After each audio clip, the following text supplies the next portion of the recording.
Do you want to make me co-host and I'll watch the waiting room? Sure, thank you.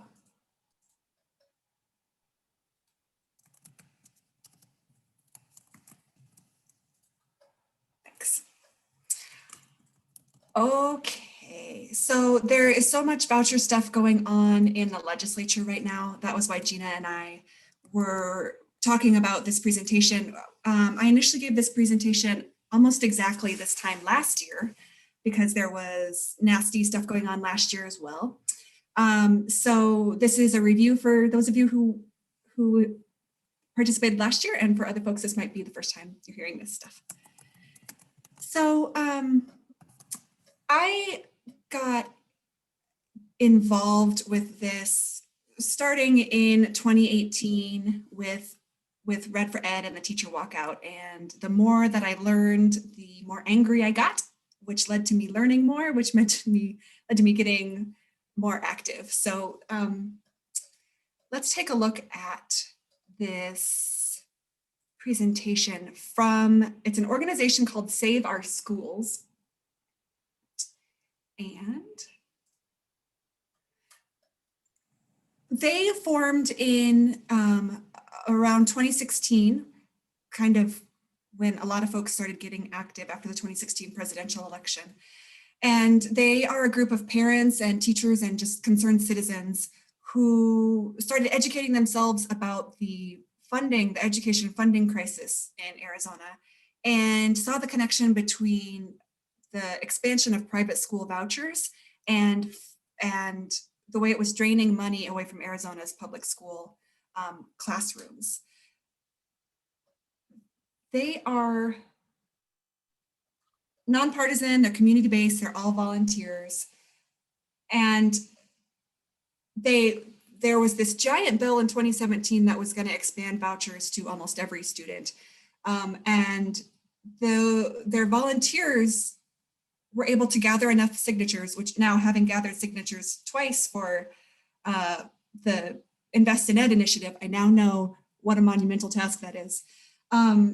And they referred this Prop 208 to the 2018 ballot, and it was defeated at the ballot. So the voters stopped the voucher expansion at the ballot in 2018. Also in 2017, the Arizona Supreme Court ruled that the expansion was unconstitutional, that vouchers are unconstitutional. But then in 2019, the legislature found a little way around it and started pushing more and more voucher expansion bills. We had some successes in 2019. We stopped five voucher bills, capped the growth of school tuition organizations, which we'll talk about in a second, and got more funding for schools. The legislature, as you know, has continued to push these voucher expansion bills. And our focus for today is on what these things are and why they're problematic.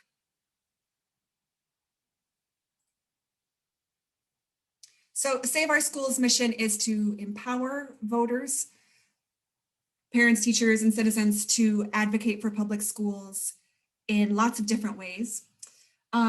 We advocate for responsible policy. So that's part of using the RTS system and calling our lawmakers to keep them accountable to what we really want. And then collaborating with other organizations and advocacy groups across the state. So the Arizona Constitution actually says that the legislature shall enact such laws as shall provide for the establishment and maintenance of a general and uniform public education system. And legislators swear an oath to uphold the state constitution when they take office. And so it is their constitutional responsibility to fully fund our state public education system. And the phrase school choice gets thrown around a lot with vouchers, which is the idea that parents should be able to choose where their kids go. The fact is that in Arizona, 95% of families choose public schools. And in Arizona, that means both district schools and charter schools. Charter schools are technically public. But the state should be fulfilling its constitutional obligations to fund the schools that families choose, not private schools. So let's take a look at how bad things really are.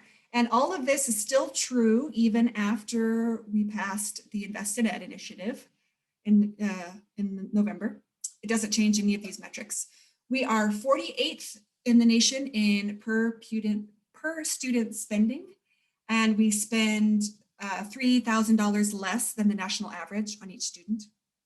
We have the second largest class sizes in the US, and our teacher salary is 48th in the US.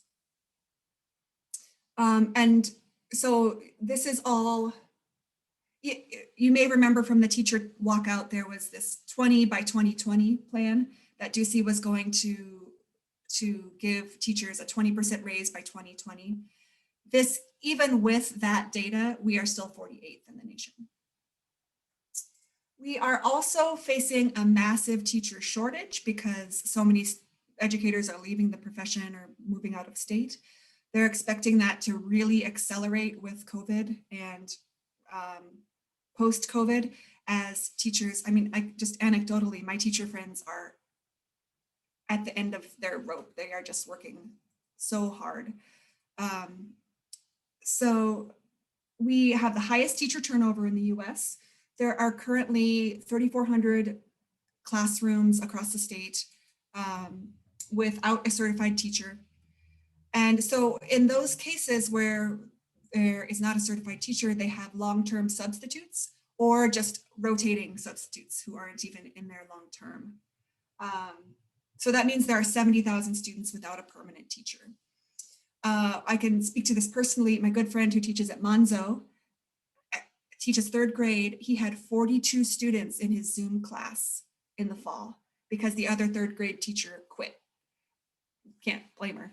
But the district had a hard time hiring another certified teacher for that spot. And my friend had a series of substitutes in and out of the class. And so then in the spring, they have since hired another 3rd grade teacher, but it was an incredible burden on him, and it was definitely not the best for the students. So this is real, and it affects so many of our students across the state. And one of the problems with having substitutes is that the only requirement for being a substitute is a high school diploma. So even if these substitutes are, well-intentioned, doing their best, they don't have the teaching credentials or the experience that would make them able to really educate kids. And so this is problematic because effective teaching is the single most influential in-school factor that impacts student learning, and therefore we need a steady pipeline of highly educated and well-prepared teachers to make sure that our students are really learning and are ready to take on their future. But so far, Arizona has not been willing to make that investment. By the way, if you have questions as we go, will you put them in the chat, and Lizzie will keep an eye on the chat and tell me when to stop. So let's see, all of my Zoom windows are blocking this. So here in this graph, here are the states. Here is the percentage of attrition. Here's the median. You can see Arizona this data is from 2013. I would imagine that it's worse now. So 42% of Arizona teachers in district schools and 52% of charter school teachers quit within 3 years. So even if we have a good population of people going into teacher preparation programs, they're quitting within 3 years of getting to the classroom. In this research, 22% of the teachers who were hired between 2013 and 2015 were not teaching in Arizona after 1 year. Over a third of Arizona teachers have been in the classroom for 4 years or less. So we are really losing the experienced teachers as well as the brand new teachers. And you can see Massachusetts has a 3% teacher attrition rate. And here we are in Arizona at 19%. So why is this happening?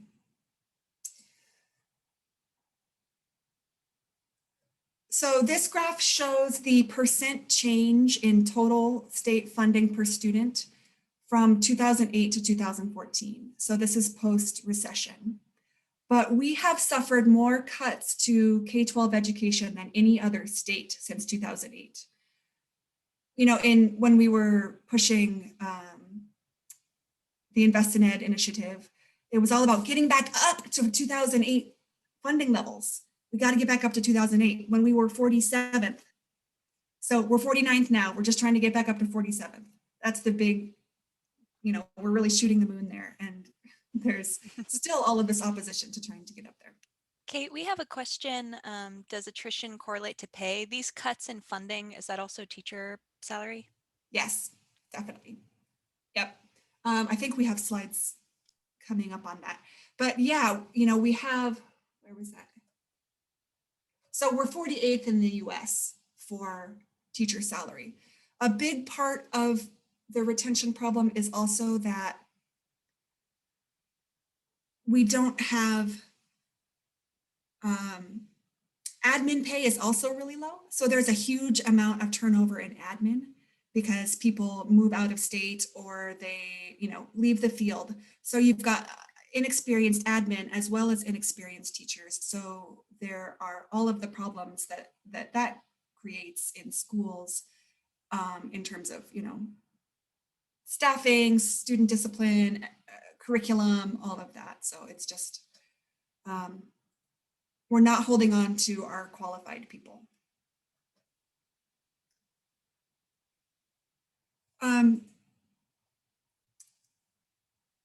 So since 2008, Arizona has cut $4.5 billion from our education budget. And part of this was because of the recession, but an additional $1 billion has been cut since the recession. And so some of the things that have been cut are full day kindergarten. There was $1.2 billion cut from that in 2011, $2 billion cut from capital funding, and $265 million cut from the building renewal formula, which is for maintenance of buildings and buses and things.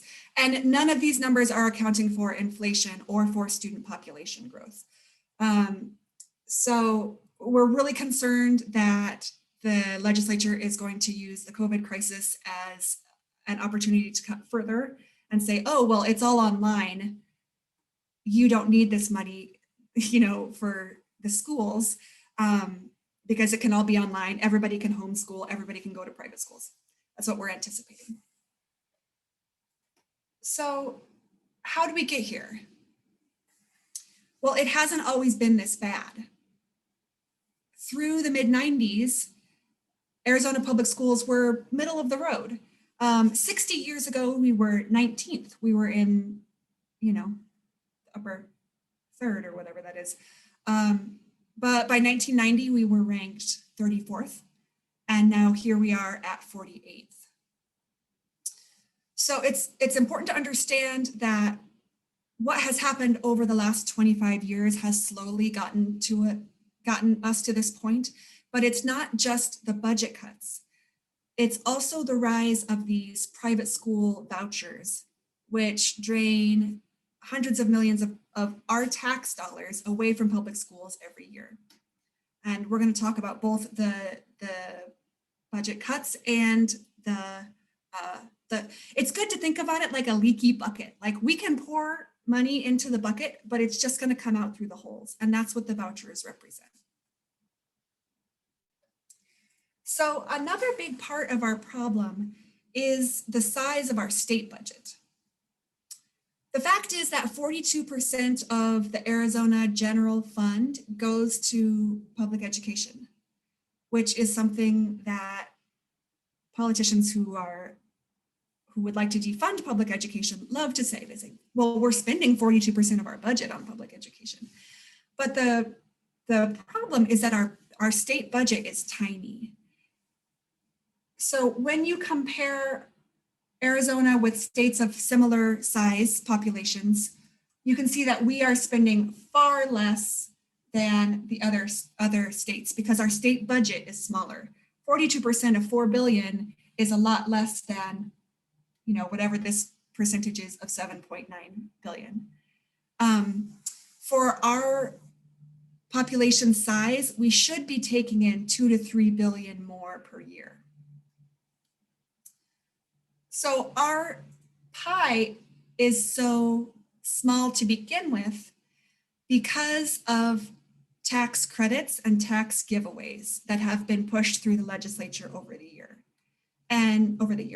And again, that's our tax money. That's when I get really angry, is when I'm like, this is actually the money that I am taking out of my paycheck to give to the state.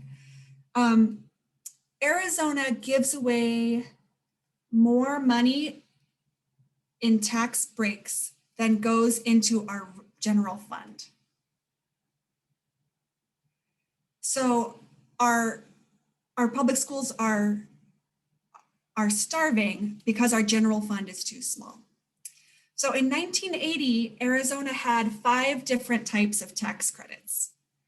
And remember, tax credits are like the thing where people can give their tax credits to Literacy Connects.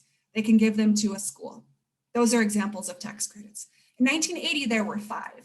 And now there are 331. Things like jet fuel. You can get a tax credit for jet fuel.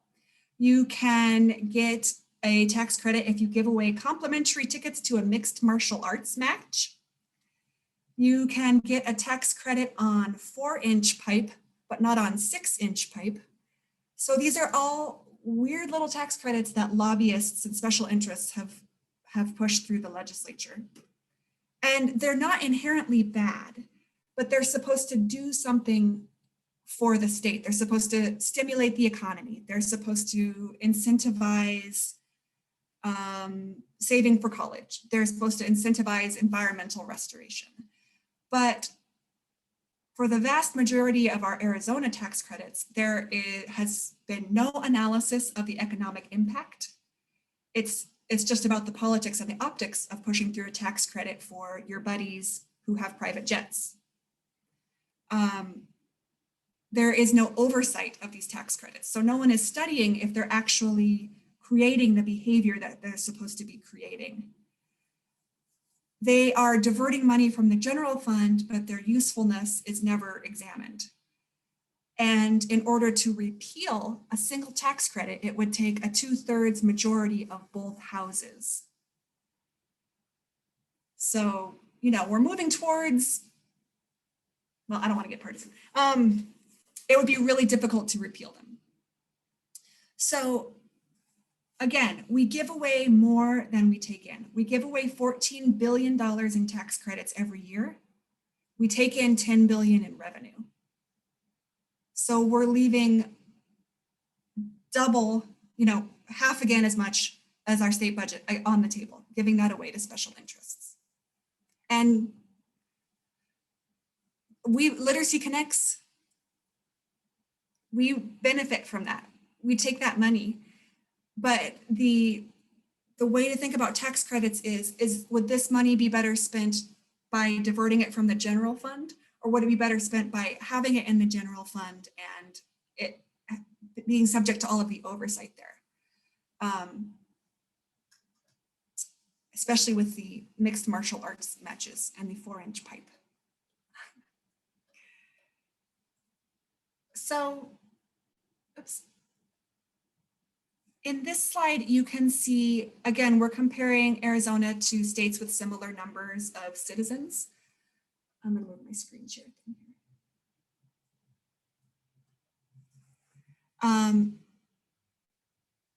All of these states have about 6 to 7 million people. And so the blue is state GDP and the yellow is education spending.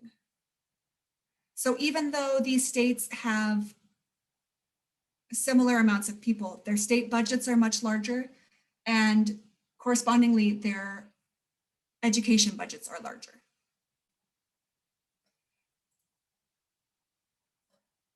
We are funded at 71% of the national median. And our education funding is 42% of the highest state's education funding. So this is just showing again how we compare to states of similar sizes. So here we have a nice cartoon from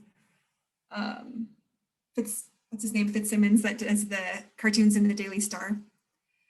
And let's talk about this cartoon. What do you can unmute yourselves. Tell me, what do you see in this cartoon?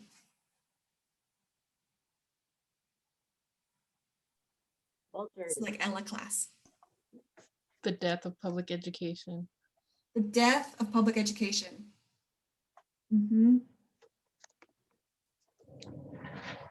And the distortion of the message. Yeah, right. Yeah, the message is our concern is the children. We want what's best for the children. Yeah, right. So we've got public education who is both dying of thirst because the state funding has dried up and is being picked apart by these other forces, which are the vouchers and the STO organizations. So in the, oh, sorry, Victoria, go ahead. I was going to say, it's even public education is already dead at this point, and they're just picking over the bones of it, like with the very little that's left. Yeah, just picking over the bones of it. Yeah. So in the last 20 years, the funding has been cut and cut and cut, and simultaneously the money has been diverted to private schools through these ESAs, STOs, and other school choice things. So as of 2018, more than 180 million had been diverted from funds earmarked for public education to these other school choice avenues.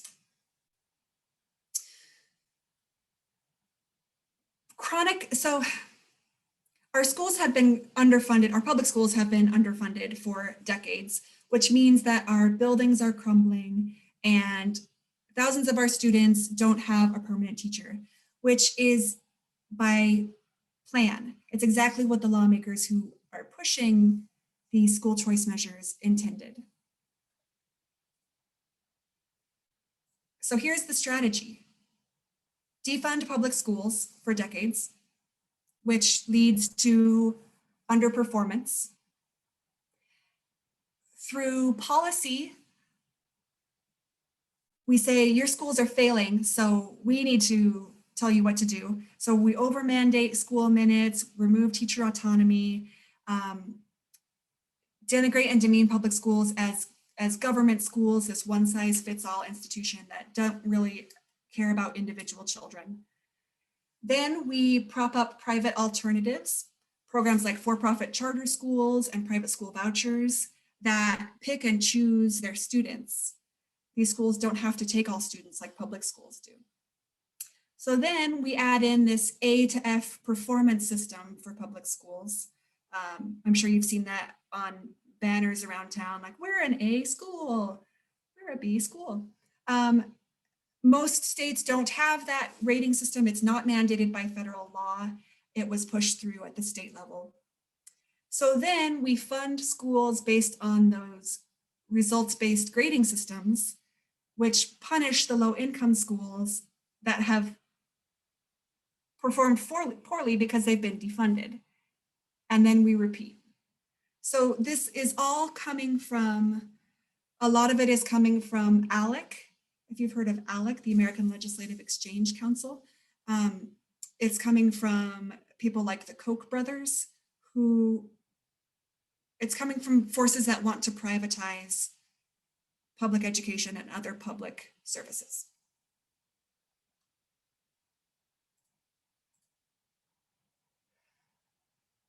$186,149,744 is diverted from our public schools every year via STO and ESA vouchers.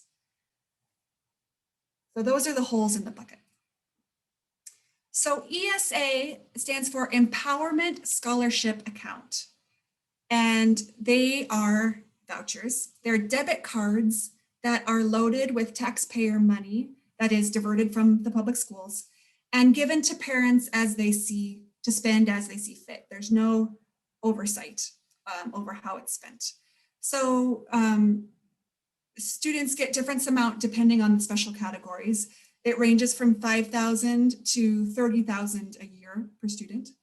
And the existing categories right now are special needs students, students whose parents are in the military, students on reservations, and students who are opting out of D and F rated schools. 80% of the ESAs that are given are worth over $20,000, just loaded on a debit card. And there is very little accountability. There's no tracking of how this impacts education outcomes, but it's sold under the guise of competition. We need competition in the marketplace to make all of the schools do their best. There are many documented cases of fraud. There was an AZ Central article a couple years ago about $700,000 being misspent on beauty supplies, apparel, trying to withdraw cash from the debit card. So it's just there is zero oversight of this money. So you would think that this would be illegal because it sounds like it ought to be illegal.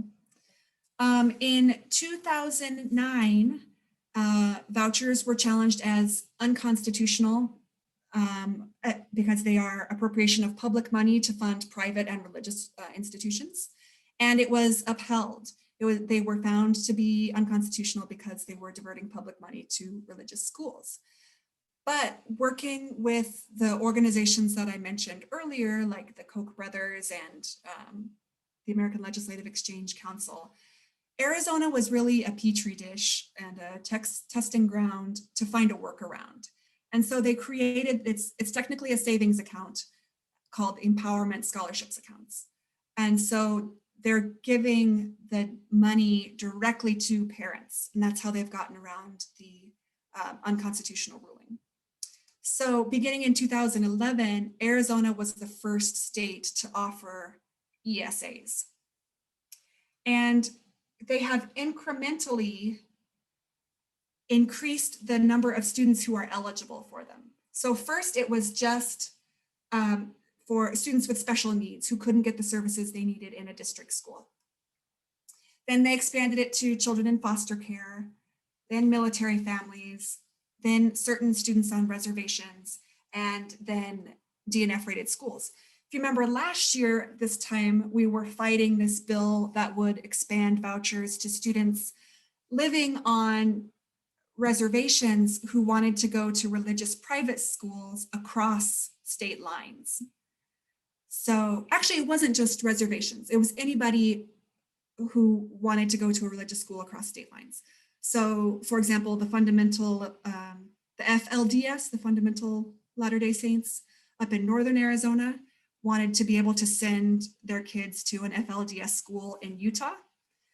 And that passed the legislature and was signed into law despite us raising a significant ruckus about it. So that now the concern there is that they'll just incrementally expand from that base as well. Right now, there is the bill that we're currently fighting, which is 1452, and we'll talk about that at the end. So backing up to 2017, they passed universal vouchers, which we stopped when we voted down Prop 305 by a 2-to-1 margin. So this incremental expansion is happening because of pressure from school choice lobbyists. You can see the growth here as they have added more and more populations to the eligibility, and how the cost is just skyrocketing as we add more students. If we hadn't stopped Prop 305, universal voucher expansion would have increased vouchers by 500%. And that's what we're looking at now with this 1452 bill. So the other type of school choice measure is called an STO, which stands for School Tuition Organization. And this is when families can receive a tax credit of up to $4,000 a year by diverting their tax dollars to an STO. So this is different from the tax credit that we can give to public schools. Like, Sam, the elementary schools always have a big banner that says, give us your tax credit. That's a different tax credit. This one is specifically for people who have kids going to private schools. For example, one of my colleagues at the university, her kids went to Push Ridge Christian School. And so she would always ask her colleagues to give their tax credits to that school. So that money goes into this school tuition organization. They are the companies that process these scholarships, and because we're calling them scholarships, they're not unconstitutional. And the STOs skim 10% off the top of those tax credits to administer these scholarships. So these organizations are getting 10% of that tax money just to give the tax credits to the kids whose parents requested the tax credits. So in 2016, those STO donations topped 160 million, and all of that is state tax money being diverted from public schools. There is no limit on how much a corporation can donate. So there's a limit on how much individuals can donate, but not for corporations. And the cap prior to 2019, the cap, that's confusing. I wonder what the cap is. Well, the cap on, maybe it was individual donations, was increasing by 20% every year. So it was almost exponential growth. And it was projected to reach $383 million by 2027. So that would be the cap on tax dollars that could be donated to these organizations. We were able to get a 5% cap, maybe it's 2%, yeah. The 2019 law that we got passed caps that growth at 2%. So it's still growing every year, but it's growing at 20% rather than 2% rather than 20%. So the STOs are keeping 10% of that money for operational costs. And even in other states with STOs like Florida, it's 3%. So we're still like wild, wild west out here in terms of regulation. And this money mostly goes to students in metropolitan areas. This is not going to rural areas. It's not going to poor students. It's going to religious schools in metropolitan areas. And it is not illegal. But that money could be going to the general fund, which would increase the size of our Arizona pie, but it's diverted.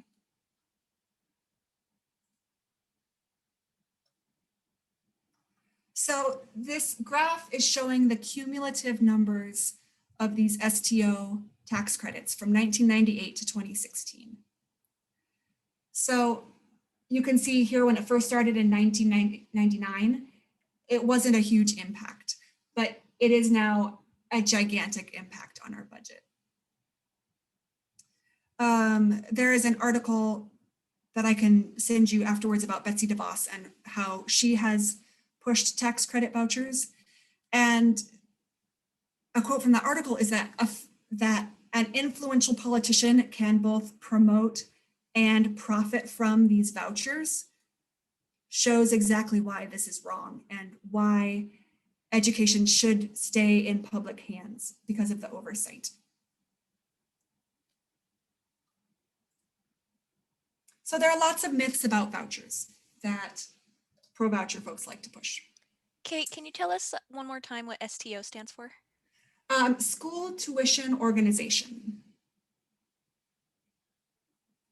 And they are the middle person who makes this not unconstitutional, because the money isn't going directly to the schools, it's going to these STOs as scholarships. So vouchers are supposedly supposed to be helping low-income students who are trying to get out of bad schools. But in practice, the vouchers mostly go to families that are leaving A and B rated schools. So schools that are already doing fine, to go to pricey private academies, because the remaining costs of private school tuition are more than what most families are receiving in vouchers. So if I'm middle class and I want to send my kid to private school, a voucher might make up that gap, and I might be able to send my kid to private school with that voucher. But if I'm lower income, that's a much larger gap, and that voucher is not going to make up that difference.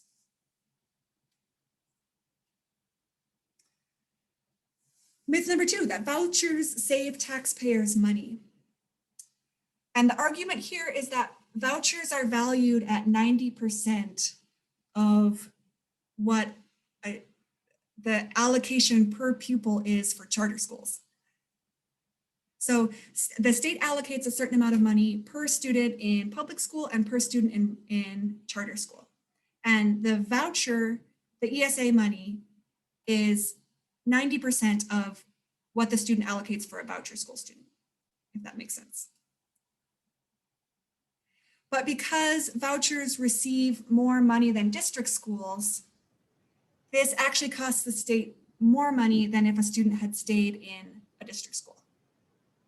What's the difference like in cost? Do you happen to have that? Like, is it, you know, the difference between the cost per pupil for a charter I school do. versus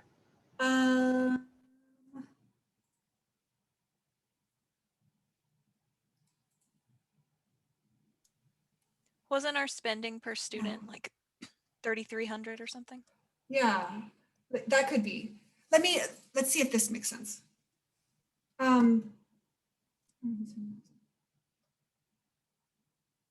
This is very complicated.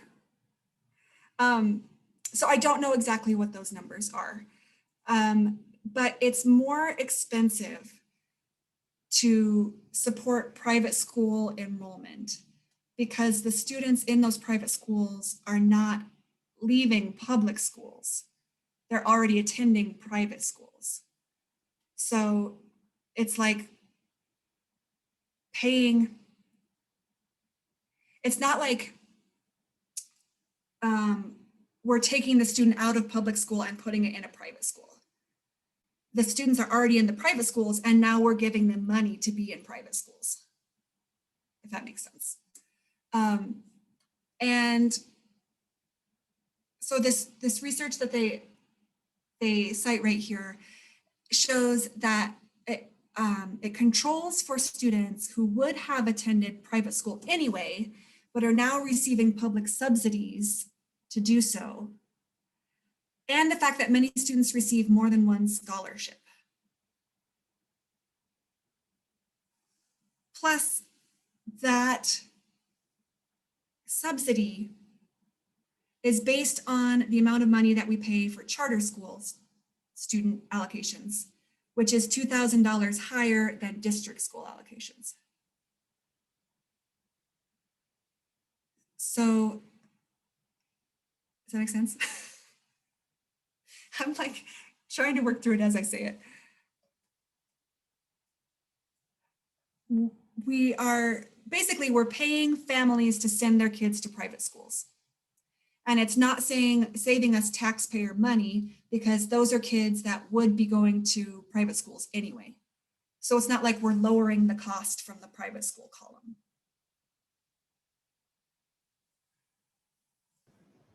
I'm going to be the difficult one because I just want to understand this a little bit better. But like, so in theory, when we're allocating our budget, the charter schools are getting maybe $2,000 more per student. Mhm. And then there's the option of the voucher, and we're giving 90% of that in vouchers for them to go to a private institution at that point. So we're already paying for them on the charter school side and then paying for the private school side, or is that, how does that work a little bit? Slightly different. So it's a different chunk of students.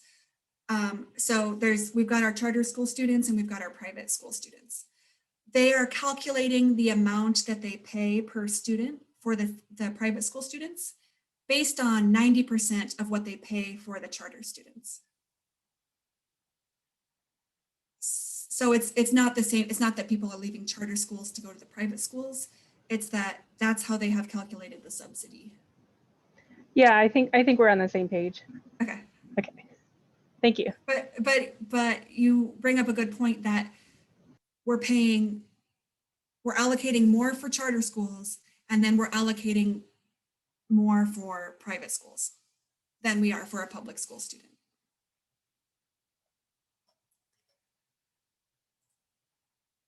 So the third myth is that vouchers can be used at charter schools, but this is false because charters are technically public schools in Arizona.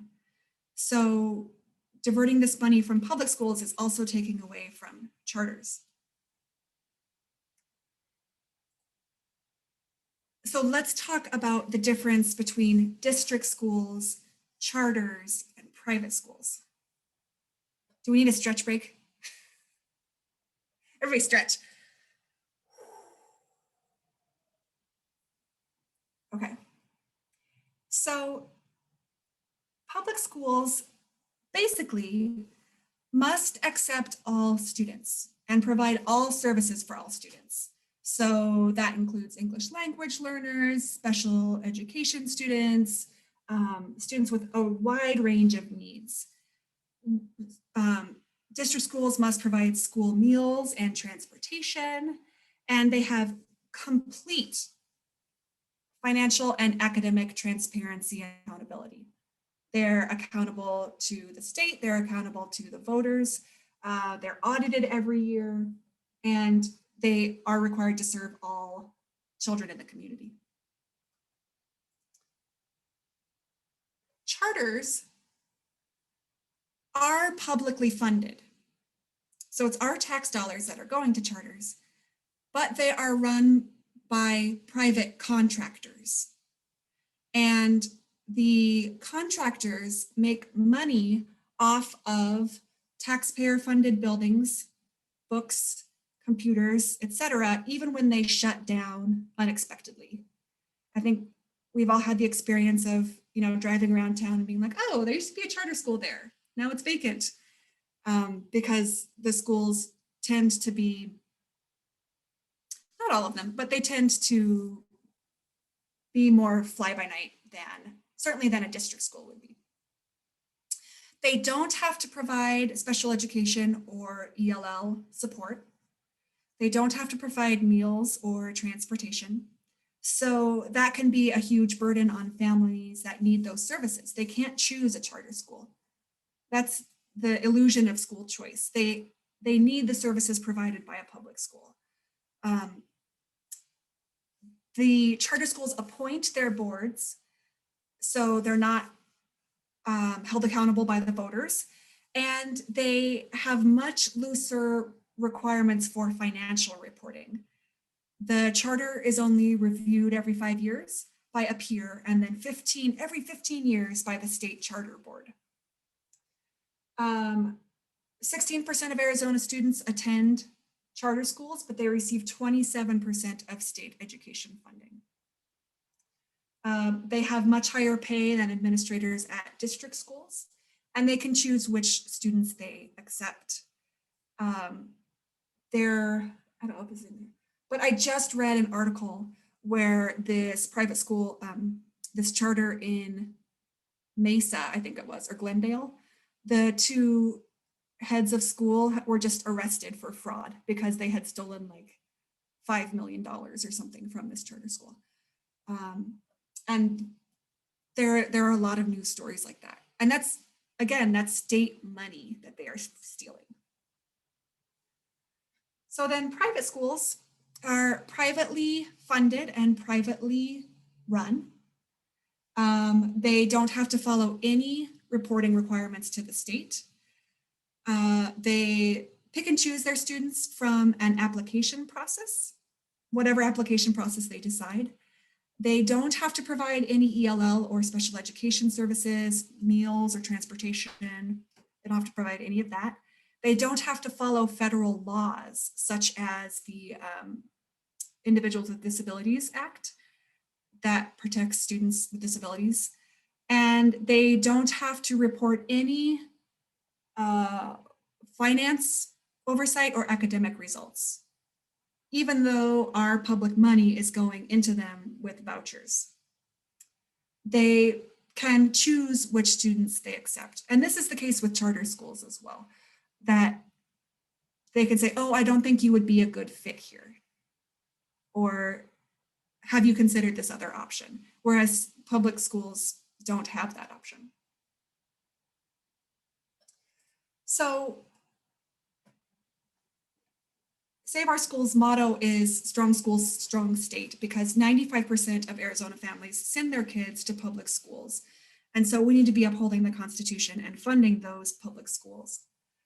We know that great public schools raise property values and improve our economy and give us a well-educated workforce for businesses. Our goal is a quality public school that is well-funded in every neighborhood. All students deserve this. So we're almost out of time, but I want to update you on SB 1452, which is the thing that I've been emailing about. It would expand ESA eligibility to all students at Title I schools and all students receiving free and reduced lunch. And I was just texting with my SOS friends about this. I think that that is now 90% of Arizona students.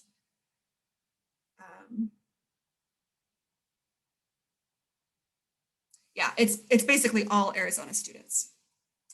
So there has been some high drama at the legislature this week. So Paul Boyer was the sponsor of SB 1452, which is the voucher expansion, and it passed the Senate on party lines. So it went to the House, but then Paul Boyer voted against this bill by Senator Eugene T. Rita. This was the bill that was going to purge the early voting list, the permanent early voting list. It was going to purge voters if they had been inactive for a certain amount of time. He voted against that. So she got mad at him and asked the House Speaker to send the voucher expansion back to the Senate so they could reconsider it as punishment to Boyer for voting against her bill. So now our actions are to call Bowers, who is the House Speaker, because he has the power to either sit on the bill or send it back to the Senate. And then we also want to call Boyer, who is the sponsor of the bill, and ask him to withdraw it. Which is, I'll send out an email with those details, but it just is an illustration to me that there is a huge role for activism around election time, that the people in the legislature do not prioritize the well-being of Arizona students. Their priorities are elsewhere, not on representing their constituents. So stay tuned. You may be wondering what else you can do. You can sign up for Save Our Schools emails. For those of you who came to the RTS training, it's a very similar kind of weekly update that says, here are the bills that need action this week. You can follow Save Our Schools on social media. They have a really great social media presence. You can donate, and you can go to the website to learn about other ways to get involved. You can also, if you can think of other organizations that you're part of, or even if you just want to get your friends together for a happy hour, you can use this link to schedule a presenter, and me or someone else can give the same presentation for your group.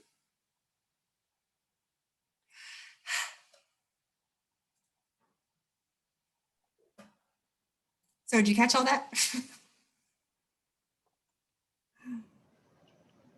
Excellent, Kate.